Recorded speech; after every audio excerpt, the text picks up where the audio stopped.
Good morning, Wright State University, and welcome to the Wright Morning Show on WWSU. Start your day the right way with us. We will be covering current events in the news, local, national, and from Wright State. We will provide a daily dose of inspiration and positivity to lighten your day. And we will have a special feature depending on the day of the week. So grab your tea or your coffee, sit back, relax, and enjoy the Wright Morning Show.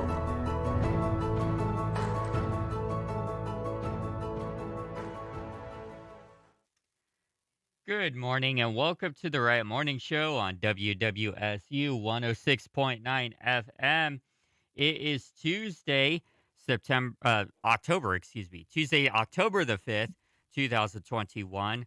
This morning I am joined by Laughing Chipmunk on Discord. How are you doing this morning? I'm good. Very good. Awesome. Just for those of you here at Wright State University, we got a dense fog advisory in effect until 10 a.m. Got a little bit of fog out there, so be careful when you're driving on the roadways today. Your weather forecast will be coming up in just about 10 minutes. But first, we're going to get right into your current events because we have quite a bit to cover today. So first off, local news from WHIO. More than 1,000 AES Ohio customers are without power in Greene County. At 8:50 a.m., only 5 outages are reported in Greene County, according to an AES Ohio online outage map. At the height of the outage, nearly 3,400 customers were without power. Additional details are not yet available. Dozens of schools are on a 2-hour delay, according to WHIO. You could check that out from the delay list.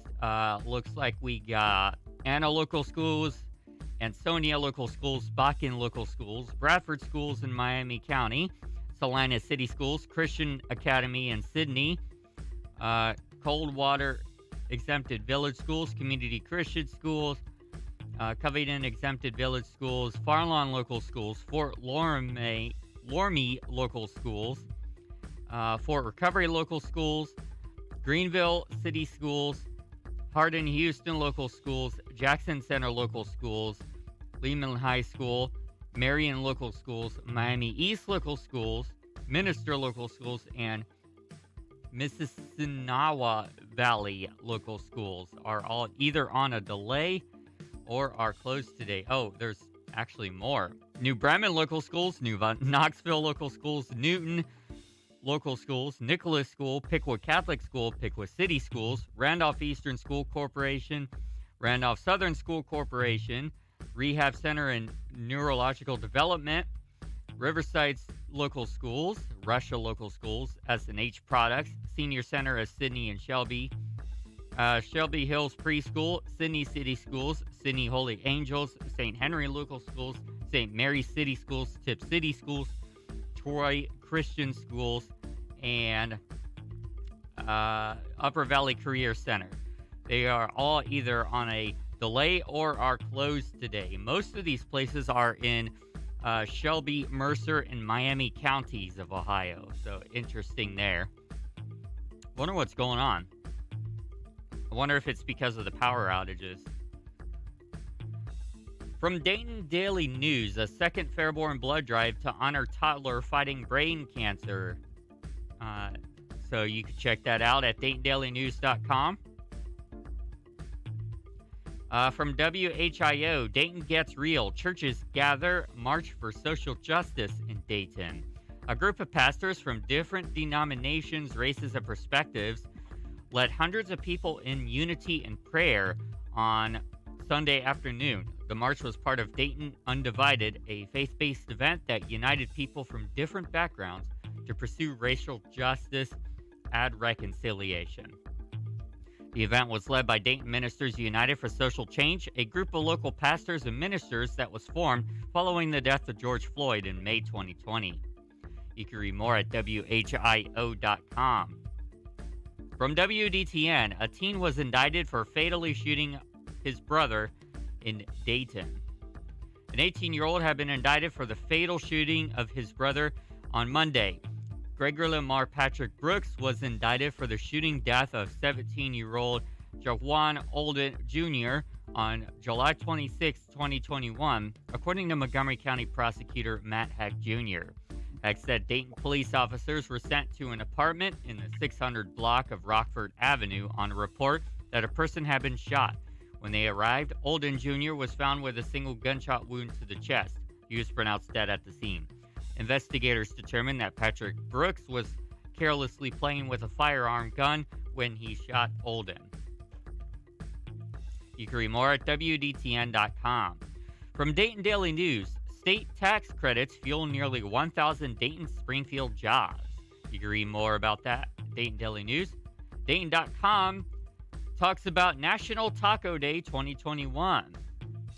While Taco Tuesdays are nice, several restaurants in the area took their deals up a notch on October 4th in honor of National Taco Day. You can read about that at Dayton.com. Unfortunately, I wish we were still doing the morning show yesterday because I could have gotten that info to you yesterday, but we are not doing Monday shows anymore because a new Monday show is about to begin next week. From Dayton Daily News, a Dayton woman was killed, man injured in a Miami Township crash on Sunday. You can read more at Dayton Daily News. From WDTN, 2 paramedics were promoted in Dayton Fire Department. They were promoted as emergency medical technicians to the rank of paramedic. According to a release by the Dayton Fire Department, paramedics Caitlin Abels and Benjamin Farmer were promoted in a ceremony held at Fire Department headquarters. Abels is a Dayton native, the release said, who started working for the DFD in 2017. She has served most of her career at Company 11. Farmer started working for the DFD in 2019 and has been assigned to Company 15. He holds an Associate of Science degree in Fire Service Technology from Cincinnati State. Both paramedics will remain in their current assignments on Platoon 3, the DFD said. They will now begin performing advanced life support care for Dayton residents. From MostMetro.com, Hamilton tickets are on sale. Hamilton will be at the Benjamin and Marion Schuster Performing Arts Center for 2 weeks of performances, January 26, 2022 through February 6, 2022, with the best ticket availability being February the 2nd through the 6th, 2022. There is a maximum purchase limit of 8 tickets per account for the engagement. The prices are listed at mostmetro.com. There will be a lottery for 40 seats for all performances. Details on the lottery will be announced closer to the engagement. You could also read more about Hamilton as well and what the Hamilton performance is at mostmetro.com. So there's something for you to do at the beginning of next year if you're interested in attending the performance. From Spectrum News 1, Park Service looks to restore the Wright Brothers building. Kendall Thompson have been checking for vandals who broke into what looks like just an old, dilapidated building in Dayton. This is why people are breaking in for stripping wire and selling it, said Thompson. Thompson is the superintendent of Dayton's Aviation Heritage National Historical Park. He's been trying to keep vandals out because they're trying to save these empty buildings. He said they're historic. We're looking at one of the most important structures in aviation history, and you could argue as part of human history and the world. More than 100 years ago, the Wright brothers, the brothers who invented the airplane, used the buildings as a factory to make early airplanes. You can read more at SpectrumNews1.com. From WHIO, the Dayton Police Department promises new and thorough review after body cam shows officers dragged a man who said he was disabled. The interim chief of Dayton Police Department and Dayton City Manager are promising a thorough review of an encounter last week where officers forcibly removed a man who reported being disabled from his car, handcuffed him, and dragged him to a police cruiser. The case involved a traffic stop on Thursday, September 30th on Grand Avenue. Clifford Owensby, who told News Center 7 he cannot walk, said he was out running errands with a wheelchair in the car. You can read more at WHIO.com. Dayton Daily News says that Dayton changes plan and will pay for COVID tests for unvaccinated workers, according to unions. From WDTN, University of Dayton is hosting a pre-law event. The University of Dayton Pre-Law program is hosting its pre-law day and law fair at the school's Kennedy Union today. Anyone in the region interested in attending law school is encouraged to attend the event, the University of Dayton said in a release. The event is intended to give prospective students an idea of what law school admission process is like. There are several presentations scheduled throughout the day. All presentations will take place in UD Kennedy's Union at 300 College Park in Dayton. For more information or to register for the event, you can go to udayton.edu. From Dayton.com, single tickets for Hamilton at Schuster Center go on sale, which we already talked about. From Springfield News Sun, Tecumseh schools extend masking requirement for 2 weeks. The Tecumseh Local School District has extended its masking requirement by 2 weeks. The district had a temporary masking requirement through October 1st, but extended it for students and staff through October 15th.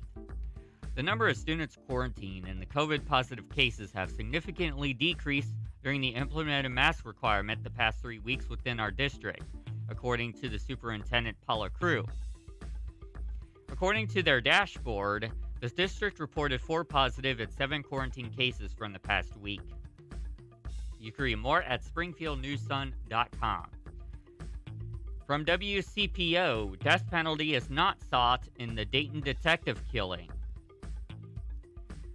The acting U.S. attorney for the Southern District of Ohio said he will not seek a sentence of death against Nathan Goddard, who is accused of killing Dayton Police Detective George Del Rio in a November 2019 shooting.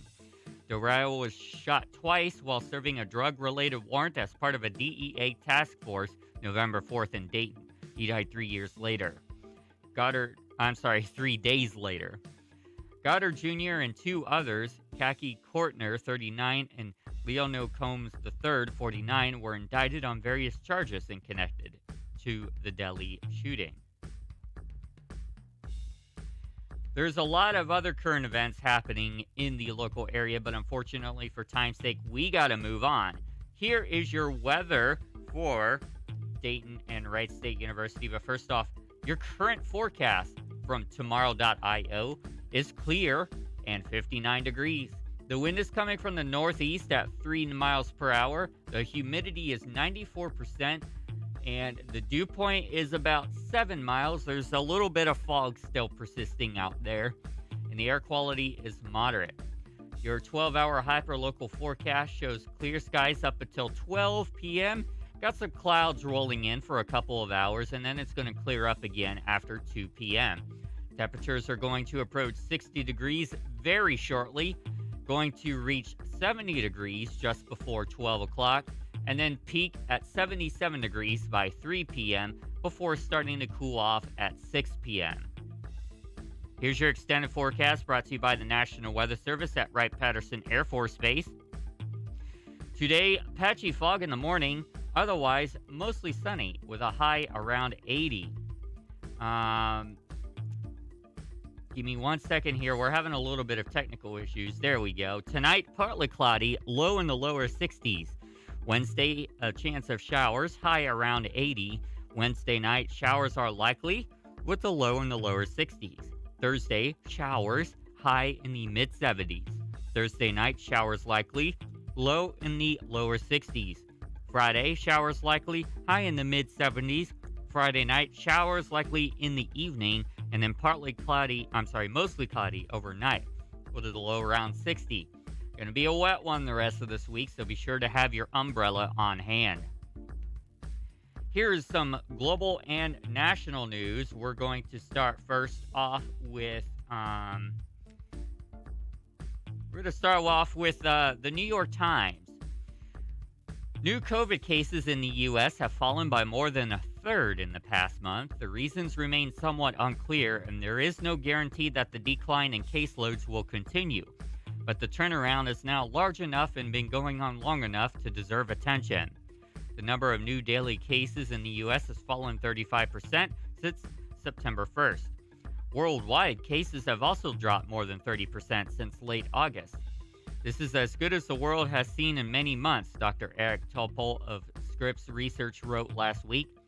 These declines are consistent with a pattern that regular readers of the newsletter will recognize: COVID's mysterious 2-month cycle. Since the COVID virus began spreading in late 2019, cases have often surged for about 2 months, sometimes because of a variant like Delta, and then declined for about 2 months. Epidemiologists do not understand why. Many popular explanations, like seasonality or the ebbs and flows of social distancing, are clearly insufficient, if not wrong. The 2-month cycle has occurred during different seasons of the year and occurred even when human behavior was not changing in obvious ways. The most plausible explanations involve some combination of virus biology and social networks.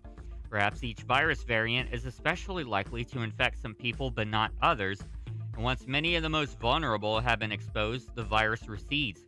And perhaps a variant needs about 2 months to circulate through an average-sized community. Human behavior does play a role, with people often becoming more careful once caseloads begin to rise, but social distancing is not as important as public discussion of the virus often imagines.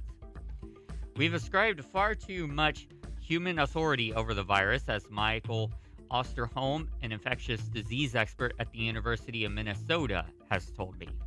Recent declines, for example, have occurred even as millions of American children have again crowded into school buildings. You can read more at the Dayton Daily News. Some other news that has happened over the weekend include the following from the New York Times. Progressive Democrats say they were opening to compromising with moderate senators on Biden's social and climate bill. The pandemic has made diapers more expensive and scarce. Johnson & Johnson is planning to ask for federal authorization for boosters this week. It's the first day of the Supreme Court's term, which will include cases on abortion, gun rights, and more. That was yesterday. A pipeline failure near Orange County, California, caused an enormous ocean oil spill, and I have more information about that from Cheddar News Need to Know. From USA Today, parts of the Southern California coastline are covered in oil after a pipeline spilled about 3,000 barrels of crude, about 100,000 gallons, into the Pacific Ocean, where it's been washing up on beaches, killing local wildlife and damaging wetlands. The spill happened on an offshore rig off of the coast of Huntington Beach in Orange County and is already one of the worst in California's history. Workers and volunteers have started a massive cleanup effort, but some beaches could be closed for months. All right, going back to the New York Times, a former Facebook product manager said that she was the whistleblower behind the leak. She said the company has shown it chooses profit over safety. In fact, she is going to be testifying today, I believe, against Facebook. And in other news, Facebook had a major outage yesterday. Give me 1 second here to switch sources here. We're going to go back to Cheddar News Need to Know because they have info about this from Cheddar. Facebook services are mostly back up after an hours-long global outage that affected nearly half the world's population. Facebook, Instagram, WhatsApp, Messenger, and Oculus were all knocked offline about noon Eastern Time yesterday due to a networking issue.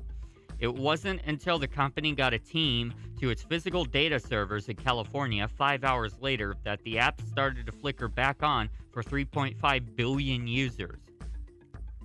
The outage was so widespread that it even caused Facebook's own employees to be locked out of their offices, highlighting how integral Facebook services have become at a time when the company is under more scrutiny than ever. In other news, Facebook stocks have fallen by more than $40 billion in total value since the outage. Continuing on with other headlines from the New York Times. Clint Eastwood won a $6 million lawsuit against a Lithuanian company that used his image to promote CBD products. The Washington Post and others reveal how the wealthy, including world leaders, hide billions from tax authorities. Among them is the King of Jordan. The Nobel Prize in Physiology or Medicine went to 2 U.S. researchers. Their work sheds light on how to reduce chronic and acute pain. Tom Brady became the NFL's career passing leader. He now has 80,560 career yards passing. Developers wanted to build a Legoland theme park. It tore a small town apart. Interesting. Mm-hmm. All right, so continuing on with more news. That was yesterday's New York Times. Now we're going to go to today's headlines. As the New York City vaccine mandate for school workers went into effect yesterday, 99% of principals and 96% of teachers had gotten at least one dose. New Zealand, which has one of the world's lowest case rates, ended its COVID-0 policy after a lockdown failed to halt a Delta outbreak. Facebook and its apps, including Instagram and WhatsApp, were down for more than 5 hours. When WhatsApp or Facebook are down, we all go down, said a businessman who relies on the services. Kevin Roose, the Times columnist, argues that Facebook is a company in decline. Organizations that provide abortion referrals will be able to receive federal funding again in a reverse of a Trump-era rule. That is the Title X gag rule that President Biden recently overturned. Sexual abuse in the Roman Catholic Church in France was more systemic than people knew, according to a report that estimates that clergy members abused 216,000 minors since 1950. Nearly 100,000 people have disappeared in Mexico. Their families are searching for clues. Russia is sending a film crew to space to shoot movie scenes. And next week, William Shatner, 90, will fly to the edge of space aboard a Blue Origin rocket. The Nobel Prize in Physics went to 3 scientists for their work in helping to understand complex systems, including how humanity influences the climate. Going back to Cheddar News Need to Know. Hollywood strike. We've talked about this a little bit. From THR, tens of thousands of members in Hollywood's crew union voted to authorize an industry-wide strike that would shut down film and TV production nationwide. More than 98% of IATSE members voted yes on a 90% turnout, giving leverage to the union as it negotiates a new contract with the studios. So effectively, about 89% of the total members of the union voted to authorize a strike. That is significant. From the Associated Press, President Biden is going on the road to sell his economic agenda as its 2 legislative pillars remain in limbo back in D.C. Biden is heading to a swing district in Michigan today to promote some of the proposals being negotiated that are popular among large swaths of the public, such as expanded childcare and shovel-ready infrastructure projects. He plans to go to Chicago later this weekend. More travel is expected in the coming days. From Barron's. Remember when there was so little demand for oil during the height of the lockdowns that crude prices briefly went negative? Now crude trading is at its highest level since 2014. Natural gas is up more than 130% this year. Even coal is at a 2-year high. The combination of factors is creating a global energy crunch that's sending prices soaring at the worst possible time for consumers, just before the heating bills start. All right, continuing on now to today's edition of Cheddar News Need to Know. pull it up here. Um, from the New York Times, the Supreme Court opens its new term, and a big one. The justices will hear major challenges to abortion rights, gun regulations, and the separation of church and state as it pertains to public schools. The biggest case is probably a challenge to a Mississippi abortion ban that could lead to a showdown over Roe versus Wade and the constitutional right to an abortion. The court's new term comes as recent polling shows a significant drop in public opinion of the institution. From The Guardian, a huge leak of financial documents from world leaders was published over the weekend by several news organizations called the Pandora Papers. The docs reveal how current and former heads of state use sprawling networks of offshore accounts, shell companies, and tax havens to allegedly hide millions of dollars in cash and assets. Among the allegations in the leaks, the King of Jordan has a real estate portfolio worth more than $100 million, spanning from Malibu to London, and an alleged mistress of Vladimir Putin bought a $4 million pad in Monaco after reportedly having his baby.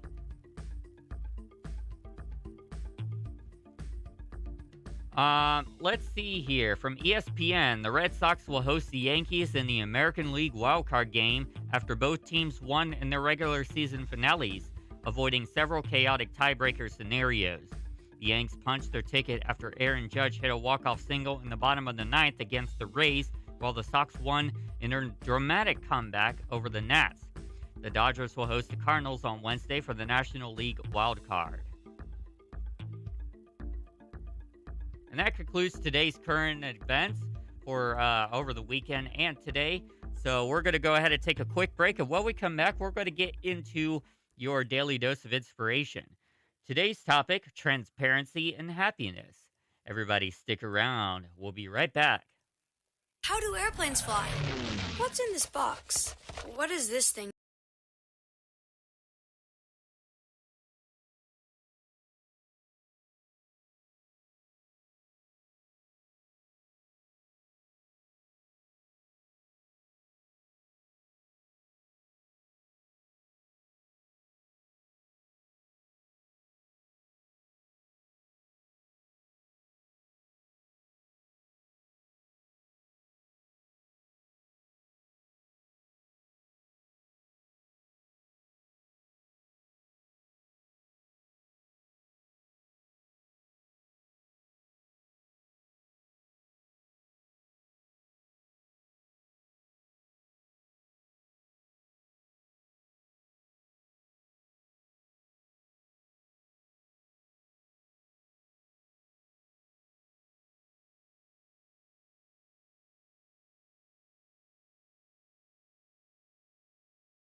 And we're back to the Wright Morning Show on WWSU 106.9 FM.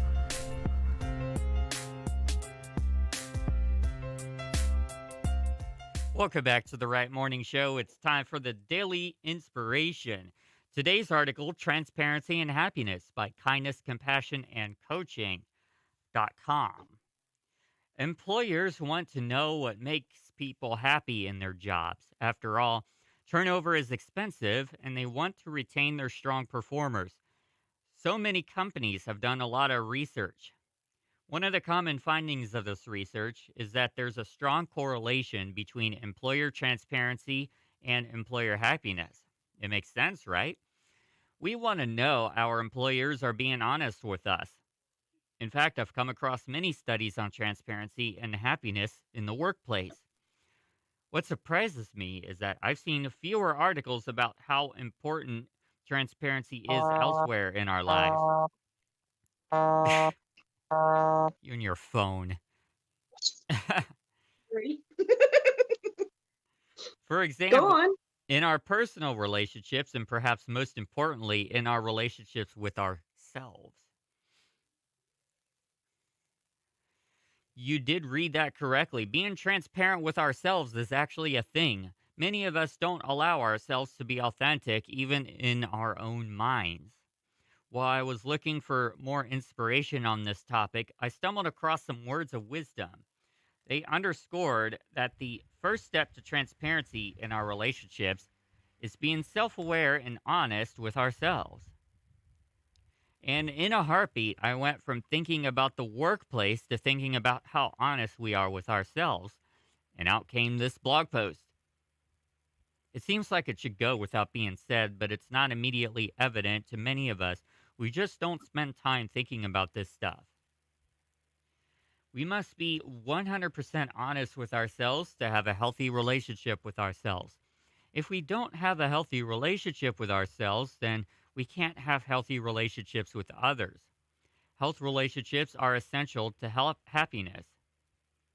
Therefore, transparency and happiness are inextricably connected. We all have had experiences that we wish we turned out that we wish had turned out differently. Sometimes we act in ways that we regret. Whether we want to admit it or not, we all have flaws, weaknesses, hot buttons, pressure points, and annoying habits. We have said things we wish we could take back. Sometimes we have had critical thoughts of others that were not fair. And there have been times when we were not as kind as we could be. How many times do we behave in ways that we regret in our hearts, yet simultaneously justify in our brains? This combination of actions is so demeaning to us, and yet I think it happens often. No wonder we're all always so exhausted. How much of our energy has been zapped by the state of dissonance we put ourselves in? It's tiring to convince ourselves that our actions, while unkind or unfair, are justifiable. When we hide from ourselves, life is a shadow of what it can be. Having healthy self awareness, or being truly transparent with ourselves, means that we acknowledge what we've done wrong or can do better. We're not ashamed of the way we acted, but we own it and hold ourselves accountable for it. We don't engage in the blame game. We take responsibility for our fair share of what has happened or the situation that we are in, and then we move on and try harder to be the person we want to be remembered as. As we figure out how to be self aware without judgment, our lives become easier, lighter, and happier. The energy we previously invested in denial is freed up to invest in more valid and fulfilling goals. As we see our faults for what they are, taking next steps comes more naturally. Relieving ourselves of the burdens we carry opens a new world of possibilities for how to direct our energies. Pursuing the goal of self-awareness is brave and courageous and good for us. So let's be kind with ourselves as we move ahead with this undertaking. Because once we achieve transparency within ourselves, it opens the door to transparent relationships. The fulfillment of transparent relationships will allow us to feel and share joy like no other. Let's move ahead on this journey together. I'd love to hear from you. So, what do you think about the connection between transparency and happiness? I'm going to toss that question over to you, Laffy Chipmunk. What do you think about the connection between transparency and happiness?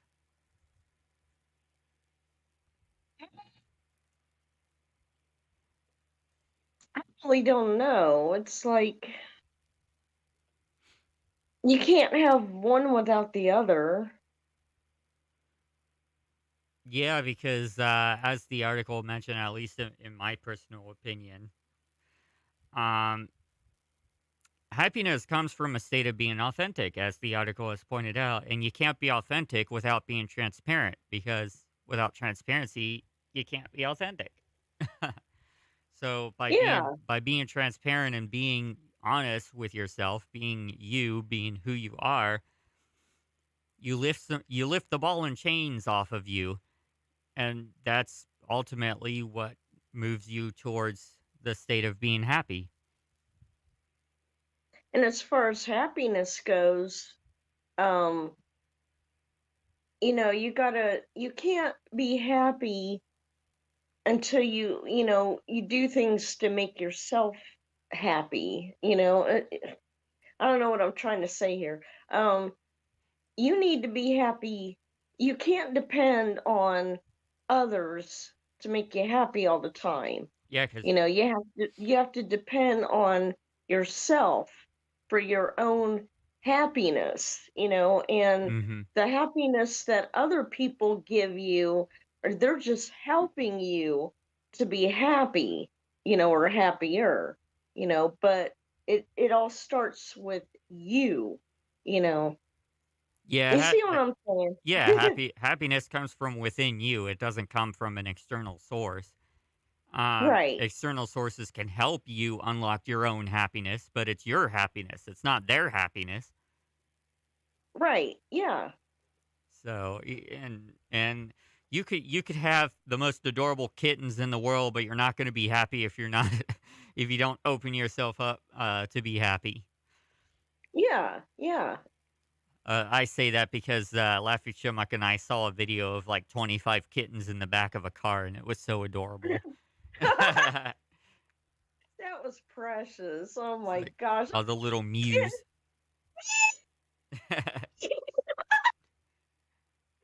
That was awesome. I told Laffy Chipmunk it's a very short video, and I watched it maybe 25 times yesterday.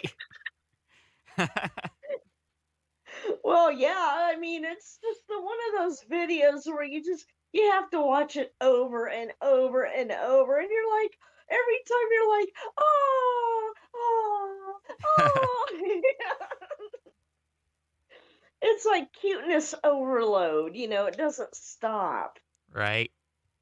Hmm. Then there was a recent video that was posted yesterday on YouTube of a cat high fiving its owner and meowing in the process, which I thought that was cute too. Oh, yeah, that was cute. High Hi, five, meow. meow. And then I sent a video to Laughing Chipmunk about this cat that has a really weird but funny meow. It goes meow, meow. It's cute. Oh god. That's why I love cats. They have so many different kind of meows and vocalizations, and it's just adorable. You never know what's going to come out of their mouths. Yeah. Mm. So yeah, open up, be transparent, and therefore happiness will come to you by being authentic and being transparent. I think we'll finish Mhm. off with a chicken soup for the soul story. I like these, Okay. and I haven't done one in a while. Ooh, Yeah. got to be careful of that microphone. Comes from Chicken Soup for the Preteen Soul 21st Anniversary Edition. The code word.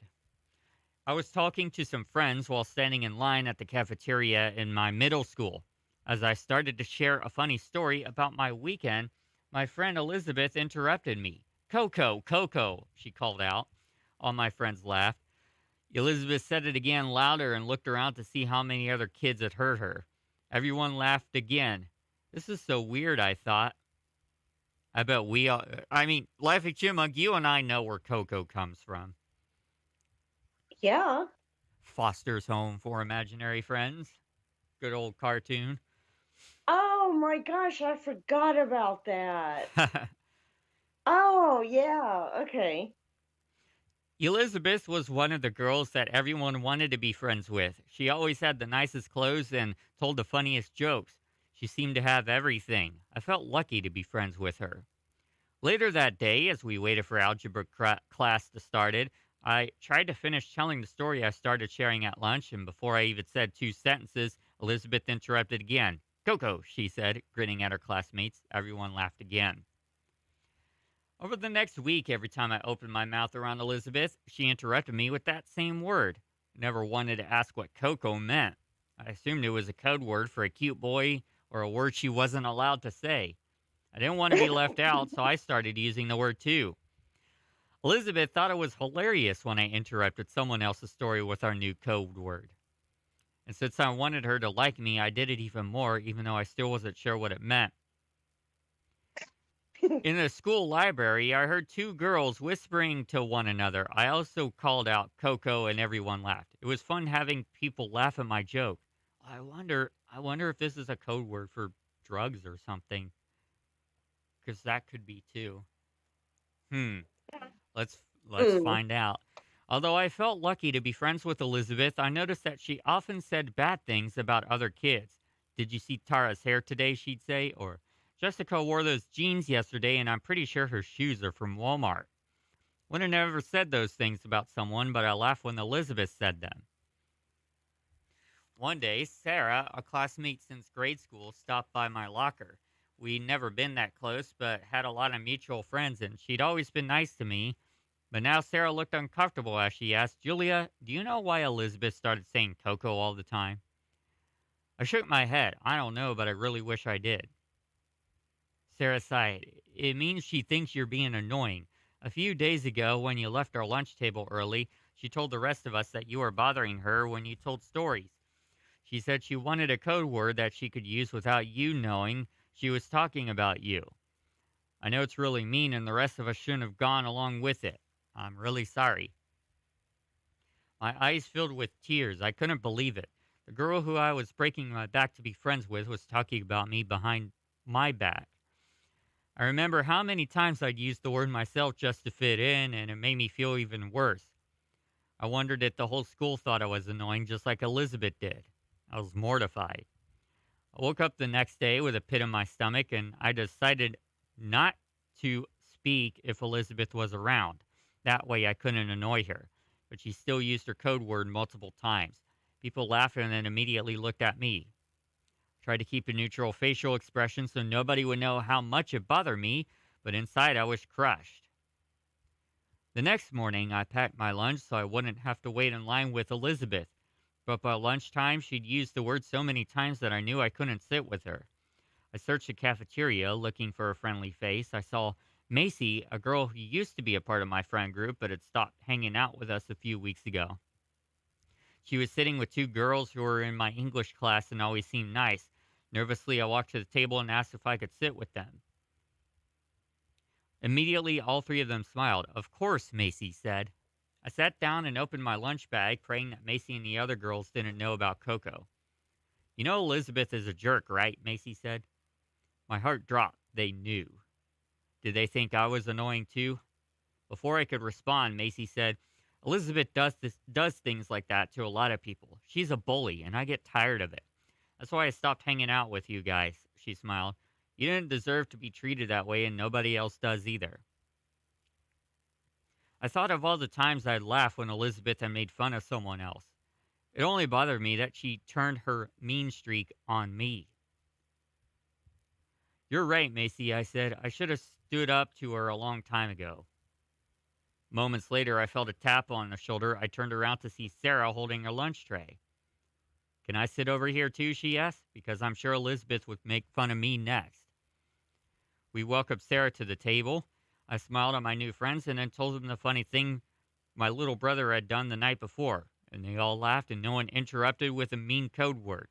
I felt better than I had in days.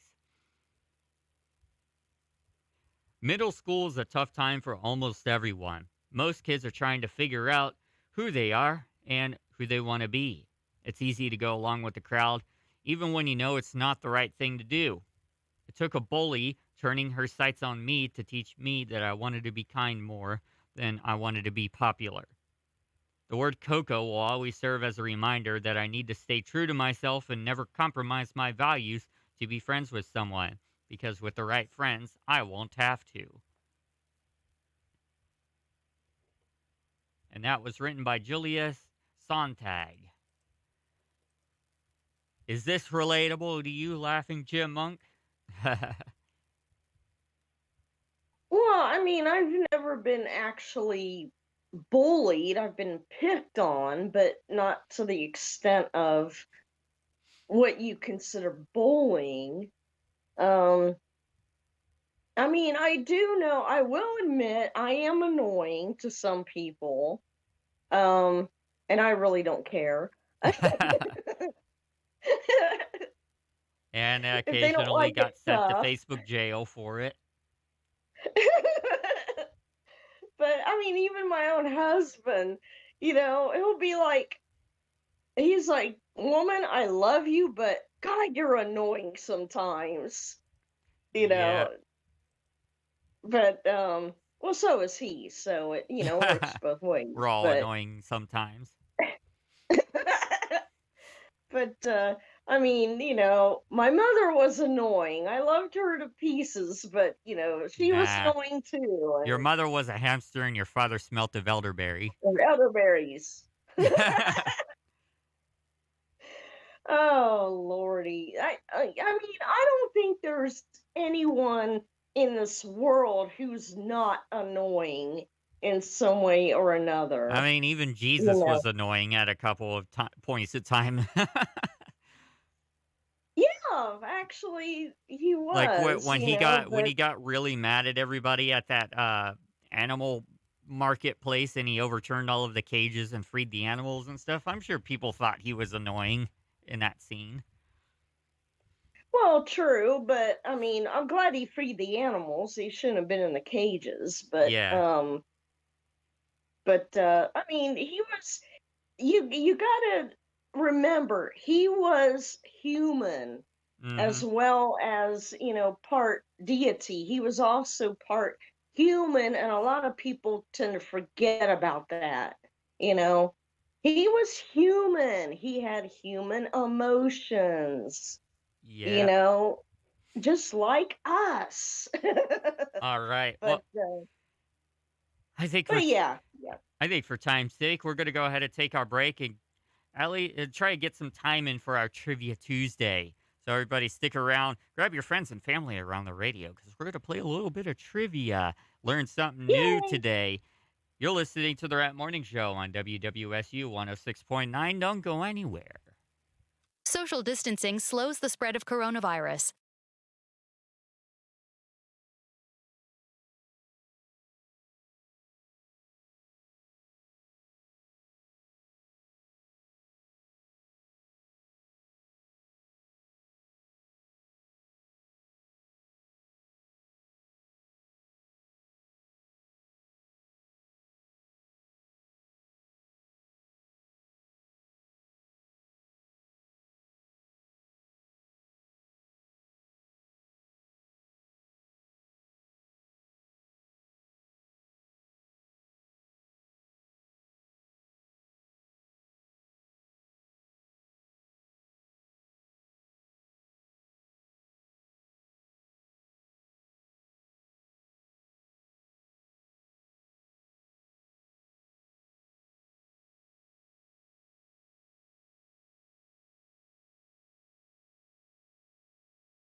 And we're back to the Right Morning Show on WWSU 106.9 FM.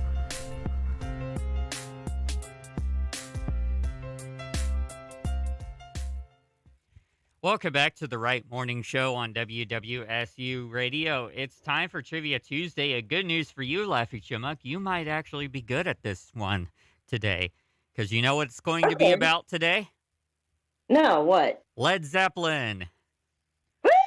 Well, I kind of know things about Led Zeppelin. Kinda. Kind of. All right, so we're gonna go ahead and get into our trivia for today.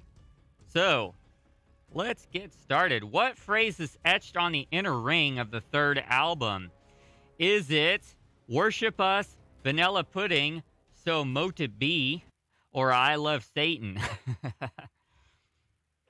So what phrase is etched on the inner ring of the third album of Led Zeppelin? Is it "Worship Us," "Vanilla Pudding," "So Mote It Be," or "I Love Satan"? What do you think, Laughing Chipmunk? What do you I don't know. I'll just guess. So mote it be. All right, time is up. The answer is So Moda B. You got it. It is from Okay. Paige's interest in Aleister Crowley, or Aleister Crowley, if I could say that correctly. Alistair Crawley. Yeah. Yeah. All right. Question number 2. The mighty arms of Atlas holds the heavens from the earth. The mighty arms of Atlas holds the heavens from the earth. Trampled underfoot, Achilles' last stand in the evening, or misty mountain hop? I think that question was worded incorrectly. Okay. I don't understand. I don't understand that either. The mighty arms of Atlas hold the heavens from the earth. Trampled underfoot, Achilles' last stand in the evening, misty mountain hop. Oh, which song does that lyric come from? That's what it is. Oh, Give you like I 3 don't know. seconds. I'd say Achilles' last stand. And the answer is Achilles' last stand. You got it. Dang. Nice one. 2 for 2. Question 3, another one. Lyrics. All I see turns to brown as the sun burns the ground, and my eyes filled with sand as I scan this wasted land. Southbound Suarez, The Rain Song, The Rover, or Kashmir. All I see turns to brown as the sun burns the ground, and my eyes fill with sand as I scanned this wasted land. Southbound Suarez, The Rain Song, The Rover, or Kashmir. Got about 5 seconds left. Cashmere? Gonna go with Kashmir. The answer is Kashmir. You got 3 for 3. Gee whiz. I mean, I'm mostly guessing because I'm not really all that familiar with Led Zeppelin. Apparently, you know more than you think. Yeah. Composed by Robert Plant during a holiday in Morocco, which of course is nowhere near Kashmir. Question 4. What song are these lyrics from? Lots of people talk and few of them know. Soul of a woman was created below. Dazed and confused? I can't quit you, baby. The Lemon Song, or You Shook Me. Again, what song are these lyrics from? Lots of people talk and few of them know. Soul of a woman was created below. Was it Dazed and Confused? I can't quit you, baby. The Lemon Song, or You Shook Me. 5 seconds. Dazed and confused. All right. Time is up. The answer, Dazed and Confused. 4 for 4. I knew that one already. Question 5. What song are these lyrics from? Put on your night shirt and your morning gown. You know by night I'm gonna shake 'em down. Put on your night shirt, mama, and your morning gown. Well, you know by night I'm gonna shake 'em down. In the Light, Night Flight, Houses of the Holy, or Custard Pie. So again, put on your night shirt and your morning gown. You know by night I'm gonna shake 'em down. Put on your night shirt, mama, and your morning gown. Well, you know by night I'm gonna shake 'em down. Is it In the Light, Night Flight, Houses of the Holy, or Custard Pie? Got about 3 seconds. Oh, I need to guess on that one. I'll say Night Flight. It is Custard Pie. Oh, custard pie. Oh. You still got 4 for 5. Yeah. Question 6. If we all call the tune, then who will lead us to reason? The raccoon, the liar, the stairway, or the piper? So this comes from the Stairway to Heaven song. If we all call the tune, then who will lead us to reason? The raccoon, the liar, the stairway, or the piper? Got about 7 seconds. What is your guess? The piper. The piper will lead us to reason. That's your guess? Got about 5 seconds for those of you who are listening in. And time is up. The answer is the piper. It's whispered that soon, if we all call the tune, then the piper will lead us to reason.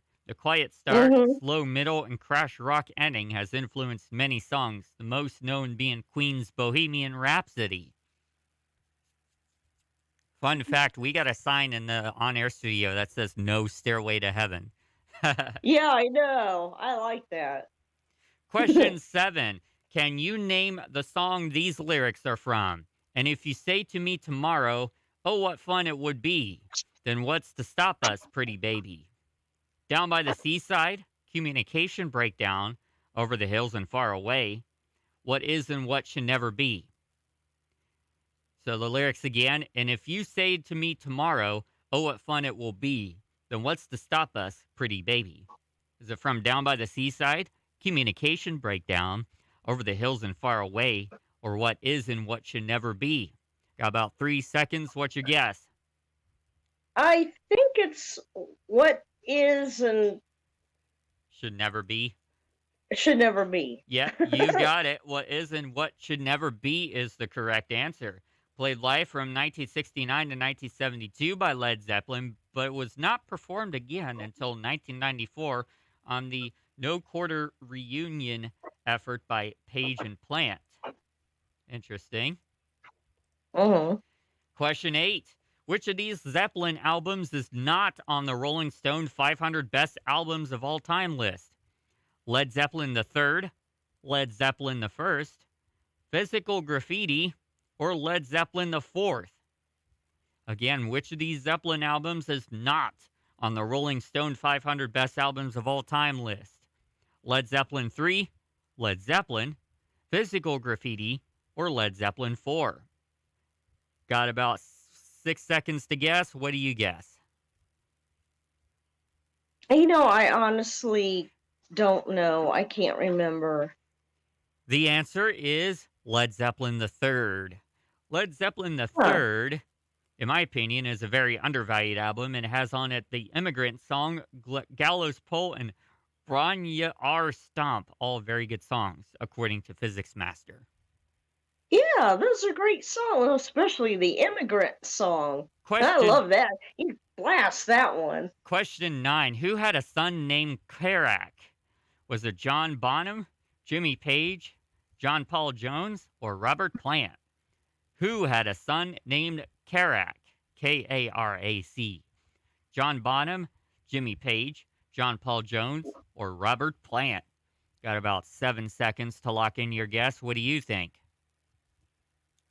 I really don't know because I never really stayed up to date with their personal lives.